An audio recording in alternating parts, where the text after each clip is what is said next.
What's good, y'all? Welcome back to Courtside Chats with me. It has been a bumpy ride in the first round of the NBA playoffs, but we're officially moving into round two, so let's go over all of the crazy stuff that has happened so far. Now, I don't want to be one to say I told you so, but I told y'all about the Clippers, okay? Everybody was super excited after game four, seeing them perform and everything.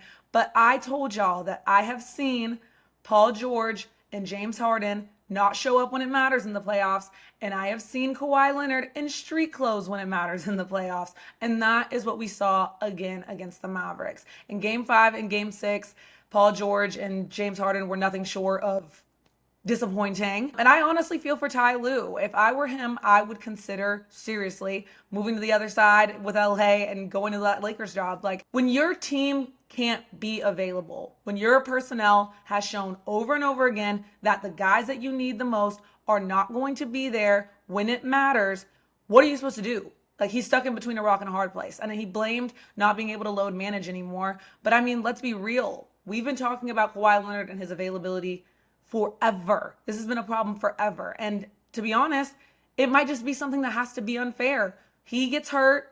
He can't be there. It's not, if he can't withstand the full season and you have to load manage and do all of this extra stuff, in my opinion, I'm like, that's just a disadvantage that you're at. And that's why James Harden is on the team. But when you have stars like Paul George and James Harden not shooting well in a closeout game when they need to and not showing up when they need to, this is what's going to happen. And like I told you, when the Clippers assembled in this way, this is what we expected to happen. And on the other side of things, Kyrie and Luka, the world owes you an apology because nobody thought that it would work, and it is working.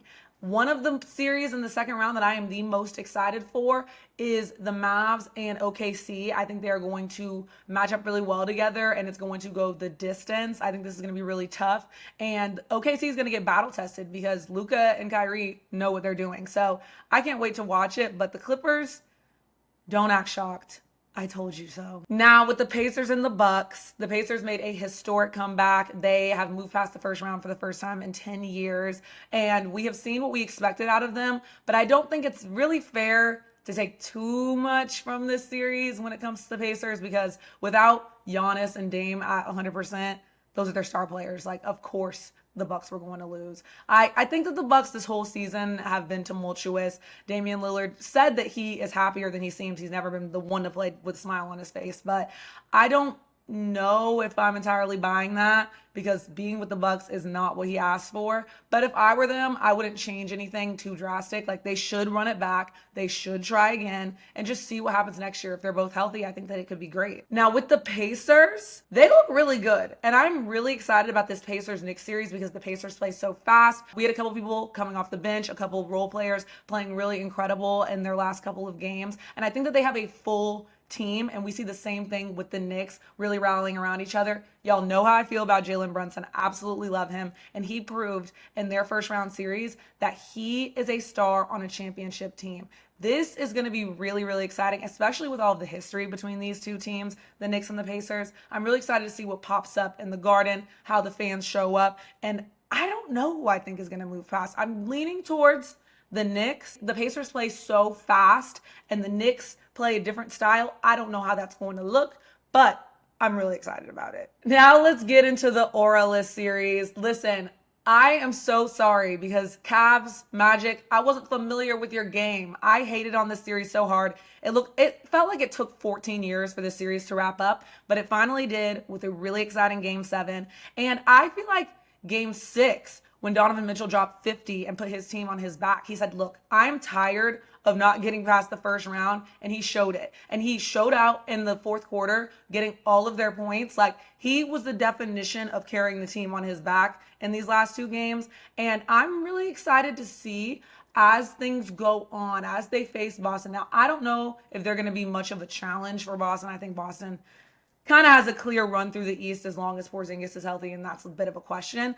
But when it comes to the Cavs and the Magic, I'm sorry, Magic, because I really wanted to hear the song, Orlando Magic. I really wanted to hear it, but they're young. And I said at the beginning of this series, I don't think this year was their year. I think next year could be their year. They played a similar style that they played in the regular season in the playoffs, and it just doesn't work like that. Obviously, everything kind of slows down in the playoffs. Everything matters a little bit more in the playoffs.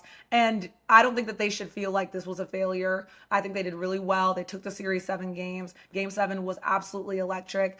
And I think going into next year, they have a lot to be excited about. I would say they're the East version of kind of like an OKC, a young team that's like coming up, and we're seeing a lot of promising things out of them. But the Cavs, go ahead and get those bags packed, y'all.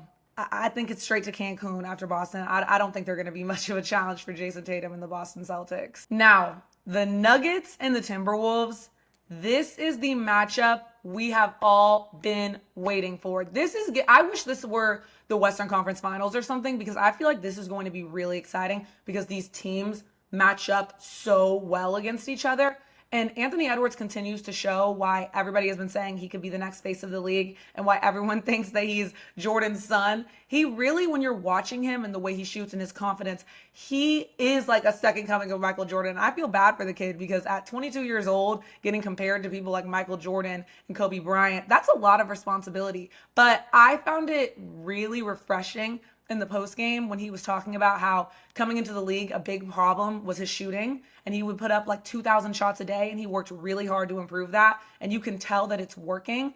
And watching Karl Anthony Towns kind of take a back seat and acknowledge that Ant is the star of this team is so important, that unselfishness.